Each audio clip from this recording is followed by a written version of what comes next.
दुर्गमे पथि विहन्धस्य स्खलते पादगते मुहुः सकृपाजुष्टिदानेन सन्तो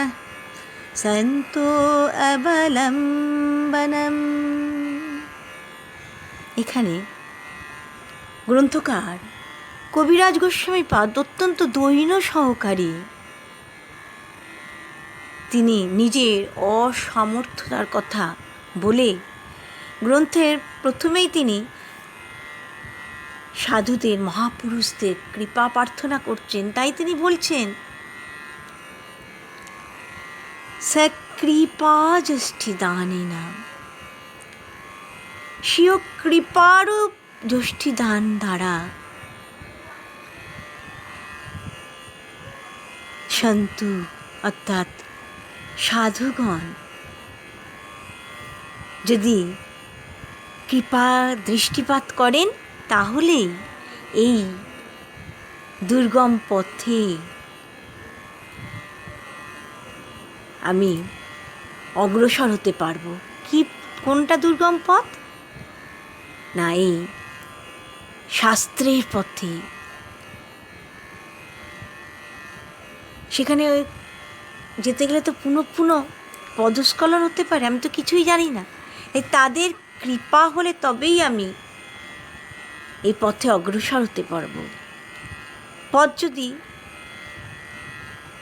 বন জঙ্গল দ্বারা পরিপূর্ণ হয় তাহলে তো সেই পথ অত্যন্ত দুর্গম হয়ে যায়। আবার সেই পথ যদি পিচ্ছিল হয় তাহলে তো সেই পথে লোক চলাচল করা অত্যন্ত কষ্টসাধ্য। আর অন্ধ ব্যক্তির কথা তো দূরের কথা। তবে যদি তার হাতে যষ্টি থাকে তাহলে অন্ধ ব্যক্তিও আস্তে আস্তে আস্তে আস্তে সে দুর্গম পথে অগ্রসর হতে পারে। কিন্তু হাতে যদি যষ্টি না থাকে, লাঠি না থাকে, তাহলে কিন্তু একেবারেই অসম্ভব। তাহলে বারবার তার পদস্খলনের আশঙ্কা থেকে যায়, আবার পড়ে গিয়ে অঙ্গ প্রত্যঙ্গ ক্ষতবিক্ষত হবার আশঙ্কা থেকে যায়। সেই রকম যিনি এই শাস্ত্র চক্ষুহীন, অর্থাৎ যার শাস্ত্র জ্ঞান নেই, তার পক্ষে এই মহাপ্রভুর লীলা বর্ণনা করা অসম্ভব। মহতের কৃপা ছাড়া এই লীলা রহস্য, এই গুরু রহস্য প্রবেশাধিকার জন্মাতে পারে না।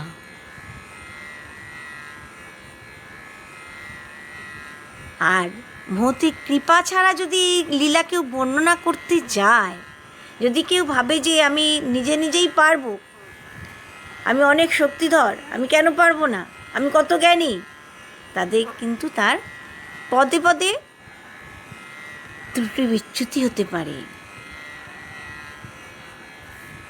সেই জন্যে বারবার তিনি মহতের কৃপা প্রার্থনা করেছেন।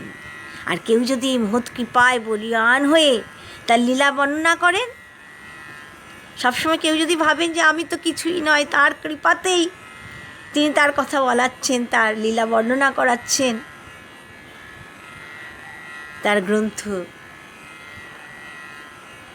লিপিবদ্ধ করছেন, এমনভাবে যদি কেউ একান্তভাবে মহতের শরণাগত হন, তাহলে সেই মহৎ কৃপায় ওই শাস্ত্র জ্ঞানহীন ব্যক্তিও অনায়াসে তার লীলাকথা, মহাপ্রভুর লীলাকথা বর্ণনা করতে পারে। তাই কবিরাজ গোস্বামীপাদ অত্যন্ত দৈন্যতার সঙ্গে তিনি গ্রন্থের প্রথমেই সাধু মহাপুরুষদের কৃপা প্রার্থনা করেছেন।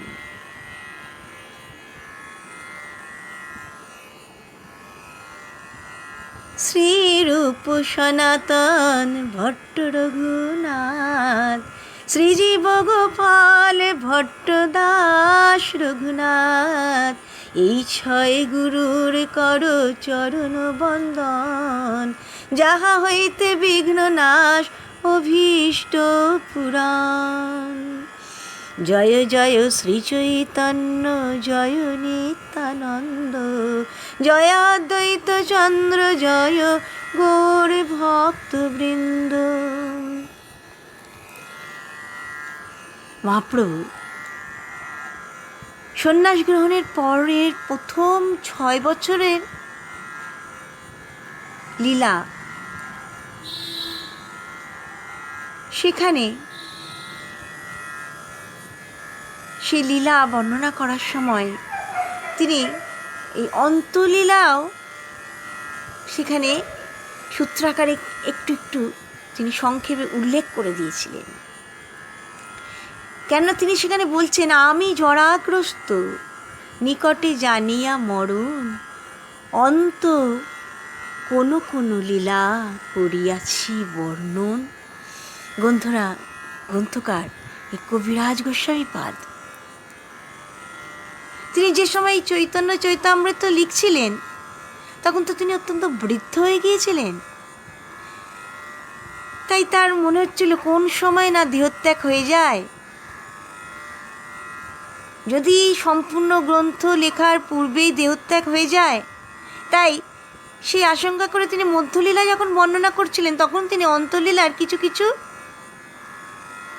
সেখানে লিখেছিলেন। তার একটাই মনের বাসনা ছিল, যদি অন্তলীলা তিনি বিস্তৃতভাবে বর্ণনা করতে নাও পারেন, যদি এই মধ্যলীলা লেখবার সময় তার দেহত্যাগ হয়, তথাপি পাঠকরা যেন অন্তলীলা সম্বন্ধে কিছু কিছু জানতে পারেন, কি তার চিন্তন। মহতের চিন্তন এমনই হয়ে থাকে, অর্থাৎ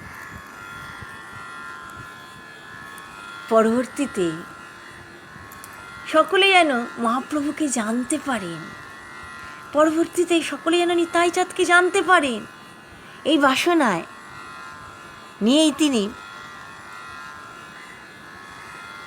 ওই মধ্যলীলা বর্ণনার সময় অন্তলীলার একটু একটু লিপিবদ্ধ করেছিলেন।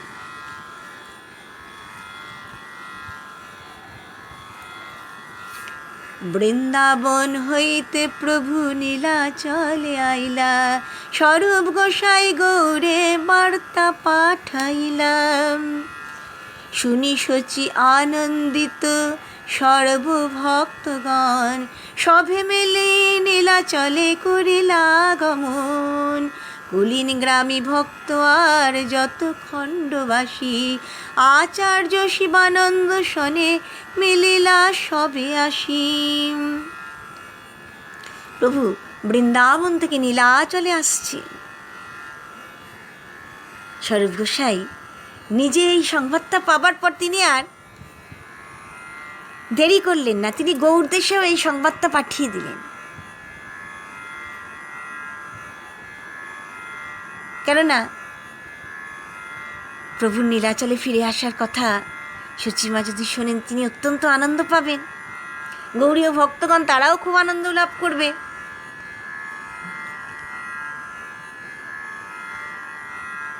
সবে মিলে শুনি শচী আনন্দিতা সর্বভক্তগণ, সবে মিলে নীলাচলে কলিলা গমন। আহা, ভক্তগণ যখন শুনলেন যে প্রভু নীলাচলে ফিরে এসছেন, তখন প্রভুকে দর্শন করবার জন্য তারা তো উৎকণ্ঠিত হয়ে পড়েছেন। আর কি দেরি সহ্য করা যায়?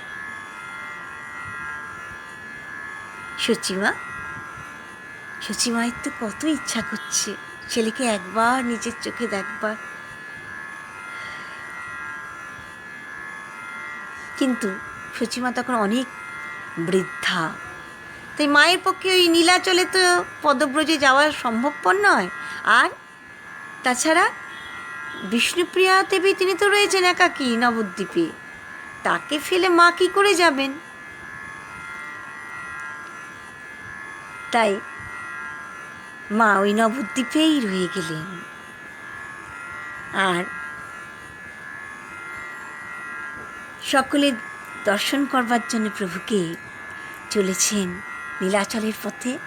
সেখানে কুলীন গ্রামবাসী ভক্তগণ রয়েছেন, খণ্ডবাসী ভক্তগণ রয়েছেন। তারা কার সাথে যাচ্ছেন না সেন শিবানন্দের সঙ্গে আর অদ্বৈত আচার্য প্রভুর সঙ্গে যাচ্ছেন। তো নীলাচলে যাওয়ার জন্যে তো ভিন্ন ভিন্ন জায়গা থেকে ভক্তগণ একত্রিত হয়েছেন। অদ্বৈত আচার্য প্রভু থাকতেন শান্তিপুরে, তাই শান্তিপুরের আশেপাশের যত ভক্ত তারা অদ্বৈত প্রভুর কাছে এসে মিলিত হলেন। আর সেন শিবানন্দ তিনি তো থাকতেন কাঁচরাপাড়ায়, তাই ওই দিকের যত ভক্তগণ সব আশেপাশে কাঁচরাপাড়া আশেপাশের ভক্তগণ সব সেন শিবানন্দের সাথে এসে মিলিত হলেন। একটাই উদ্দেশ্য, গৌর চরণ দর্শন। আহা, কি আনন্দ! মহাপ্রভুকে তারা দর্শন করবেন, প্রত্যক্ষ তারা দর্শন করবেন। শিবানন্দ করে সব ঘাটি সমাধান, সভারে পালন করেন দেন বাসস্থান। শিবানন্দ সেন তিনি সব ব্যবস্থা করতেন। তখন এক জায়গা থেকে আর এক জায়গায় যেতে গেলে, অর্থাৎ একটা রাজ্য থেকে আর একটা রাজ্যে যেতে গেলে ওই কর দিতে হতো। আমরা এখন টোল ট্যাক্স দিই, আর তখন ছিল পথ কর। এক রাজার রাজত্ব থেকে আরেক রাজার রাজত্বে যেই প্রবেশ করবে একটা ওই পথ কর দিতে হতো। আর এই পথ কর নেবার জন্যে মাঝে মাঝে কাছারি থাকতো। ওই কাছারিকেই ঘাটি বলা হতো। এই করে ঘাটি সমাধান, অর্থাৎ ওই পথ করের টাকা সেখানেই দিতে হতো।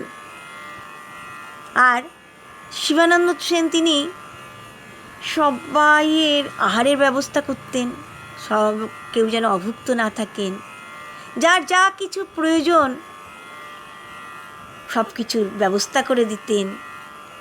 রাত্রিবেলায় কে কোথায় বিশ্রাম করবেন, শোবেন, তার ব্যবস্থা করে দিতেন। অর্থাৎ সকলকে কিভাবে সুখী করে আনন্দিত করে নিয়ে যাওয়া যায় তার ব্যবস্থা করতেন সেন শিবানন্দ। শিবানন্দ এই পথটিকে ভালোভাবে জানতেন, কিভাবে নীলাচলে গিয়ে পৌঁছানো যাবে। এই উড়িষ্যায় যাওয়ার পথটা তিনি খুব ভালোভাবে জানতেন। এই গৌড়ের যারা ভক্ত তারা তো নীলাচলে যাবার পথ ভালো চিনতেন না, তারা কিভাবে গৌড় দর্শনে যাবেন। সেই জন্য এই শিবানন্দ সেন এই সকলকে সঙ্গে করে একসাথে নিয়ে যেতেন। আর ভক্তরা পথে কোথায় আহার করবেন, কোথায় তারা বিশ্রাম করতে পারবেন, সব কিছুর ব্যবস্থা শিবানন্দ সেন করতেন। তো এক সময়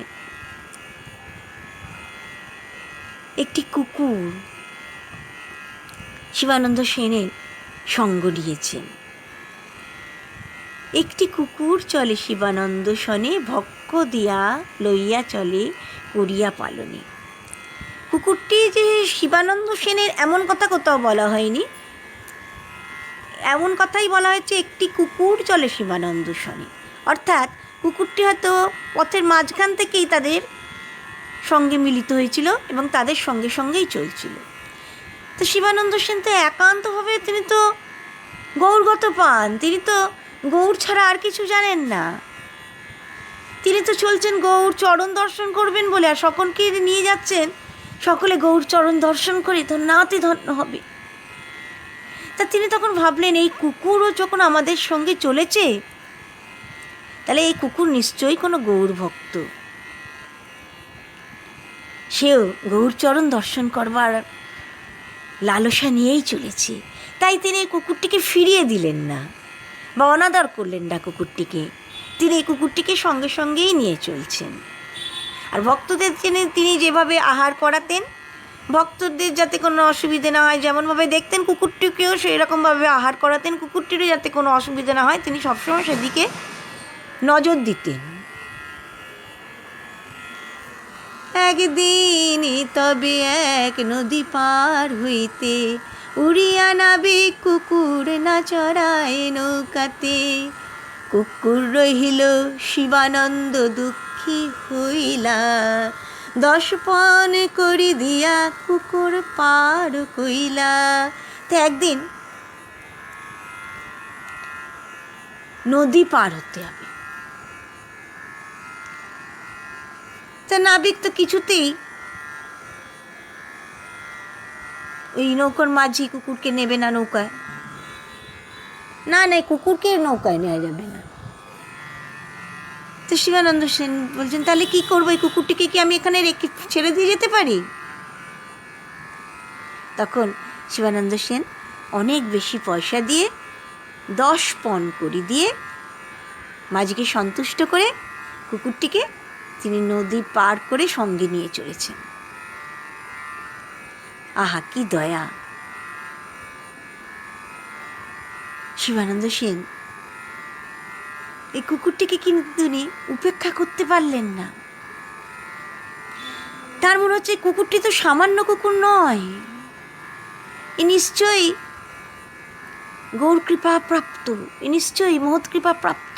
তা নাহলে কেন সে এমনভাবে আমাদের সাথে চলবে, এত কষ্ট সহ্য করে কেন সে আমাদের সাথে চলেছে গৌর দর্শন করবার জন্য?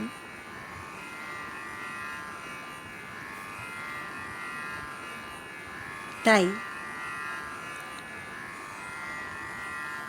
শিবানন্দ সেন কুকুরটিকে নিয়ে চলেছেন। একদিন শিবানন্দে ঘাটিয়ালে রাখিয়া কুকুরকে ভাত দিতে সেবক পাশরিলা। একদিন ঘাটিয়াল, যিনি ওই ঘাটি কর আদায় করেন, তো তিনি শিবানন্দ সেনকে একদিন কাছে রেখে দিয়েছেন। তাহলে শিবানন্দ সেনকে যদি ধরে রেখে দেয় ঘাটিয়াল, তাহলে সকলের তো অনেক অসুবিধা হবে। তা তিনি সকলের জন্যে আহারের ব্যবস্থা করে দিলেন। কিন্তু তিনি তো সেই ঘাটিয়ালের কাছেই রয়েছেন। সব শেষ হয়ে যাবার পর যখন রাত্রিবেলায় শিবানন্দ সেন ফিরে এসছেন, এসে আহার করতে গেছেন, তখন জিজ্ঞাসা করছেন, কুকুরটিকে কি খাওয়াবার দেওয়া হয়েছে? সে কি খেয়েছে? তার প্রতি কোনো অবজ্ঞা করা হয়নি তো? কিন্তু যখন তিনি জানতে পারলেন যে কুকুরের কথা সকলে ভুলে গেছে, তাকে খাবার দেওয়া হয়নি, তখন শিবানন্দ সেন খুব দুঃখিত হলেন। তিনি নিজে আহার করতে পারলেন না। ভাবলেন কুকুরটিকে না খাইয়ে আমি খাবো। তাই কুকুরটার খোঁজ করবার জন্য তিনি চারদিকে লোক পাঠালেন, কিন্তু কোথাও কুকুরটিকে খুঁজে পাওয়া গেল না। সকলে তো ফিরে এসছেন, কিন্তু শিবানন্দ সেন সেই রাত্রিতে আর আহার গ্রহণ করতে পারলেন না। সারা রাত তিনি উপবাস করেই রইলেন। তার আশ্রিত একটি জীব, সে অনাহারে রয়েছে, আর তিনি কিভাবে আহার করবেন? তার পরের দিন সকাল থেকে আবার কুকুরের সন্ধানে সকলে বেরিয়েছে, কিন্তু কোথাও কুকুরটাকে পাওয়া যাচ্ছে না। এমনভাবে এক সময় তো তারা নীলাচলে এসে পৌঁছেছেন। নীলাচলে এসে সকলে প্রভুকে দর্শন করতে গেছেন। প্রভু সভা লইয়া কইল জগন্নাথ দর্শন, সভা লইয়া মহাপ্রভু করিলা ভোজন। আহা, প্রভু সকলকে নিয়ে জগন্নাথ দর্শন করতে গেছেন। তারপর প্রভু জগন্নাথ দর্শন করার পরে সকলকে নিয়ে বসে ভোজন করলেন।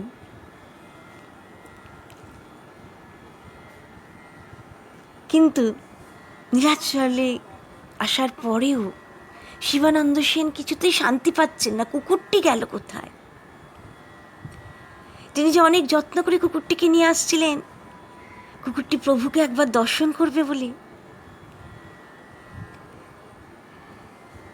সে গেল কোথায়?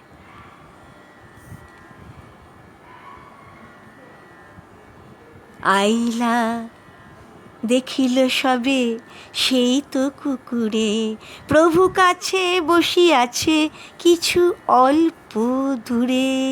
আহা, একদিন সকলে যখন প্রভুর কাছে এসছেন প্রভুকে দর্শন করতে, এসে তারা দেখছেন এই কুকুরটি, সেই কুকুরটি তো প্রভুর কাছে বসে আছে। প্রভুর থেকে একটু দূরে কুকুরটি বসে রয়েছে। আর প্রভু কি দিচ্ছেন?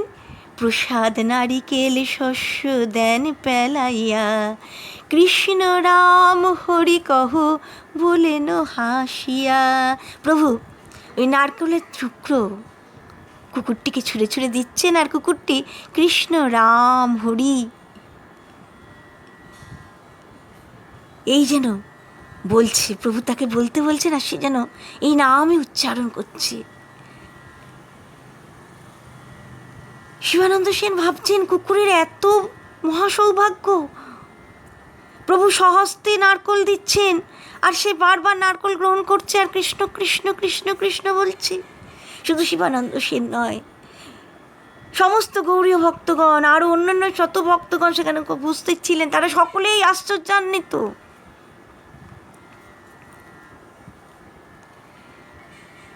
শিবানন্দ কুকুর দেখি দণ্ডবত করিলা, দৈন করি নিজ অপরাধ ক্ষমাইলাম। শিবানন্দ সেন দণ্ডবত প্রণাম করছেন। আহা, এই কুকুর আমার প্রভুর এত কৃপাপাত্র, তাহলে তাকেও প্রণাম করা যায়। আর পথে তাকে আহার দেওয়া হয়নি, তার কত কষ্ট হয়েছে, এই কথা ভেবে শিবানন্দ সেন বারংবার তার কাছে ক্ষমা ভিক্ষা চাইছেন, যে তাকে খাবার না দেওয়ার জন্য তো তিনি মহা অপরাধ করেছেন, সেই জন্যে তিনি বারবার ক্ষমা চাইছেন, কুকুরের কাছে ক্ষমা চাইছেন। কি দৈন্যতা, কি বিনয়! বৈষ্ণবের এমনই মাহাত্ম্য। বৈষ্ণব সকলের মধ্যেই ভগবানকে দর্শন করে।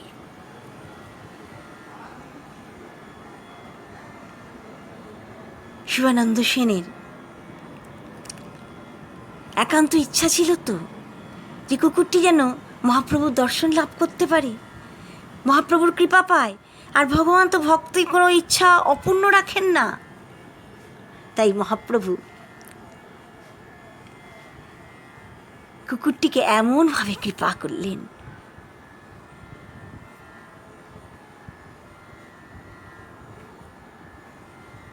বৈষ্ণবের সঙ্গের প্রভাবে, বৈষ্ণবের সঙ্গ প্রাপ্তির প্রভাবে, মহাপ্রভুর কৃপায় কুকুরটি একদিন বৈকুণ্ঠ লাভ করল। সিদ্ধ দেহ পাইয়া কুকুর বৈকুণ্ঠে গেলা, বৈকুণ্ঠ প্রাপ্তি হয়ে গেল। আহা,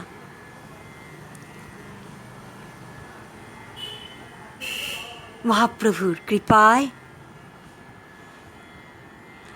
মহাপ্রভুর ইচ্ছায় কুকুরের জিহ্বাতে কৃষ্ণ নাম উচ্চারিত হলো।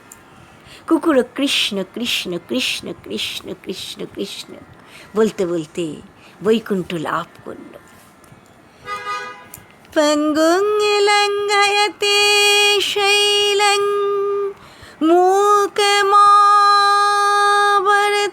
मूकमावर्तयेति श्रुतिं जति कृपातमं वन्दे कृष्ण चैतन्यमीश्वरम्।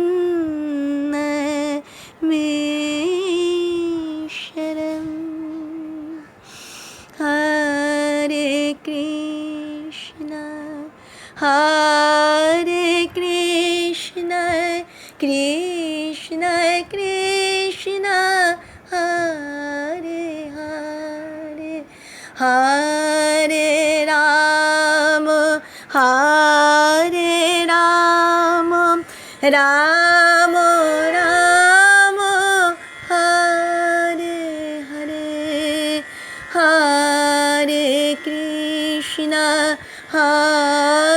कृष्ण कृष्ण हरे हरे हरे राम राम राम हरे हरे हरे कृष्ण कृष्ण कृष्ण हरे हरे हरे राम राम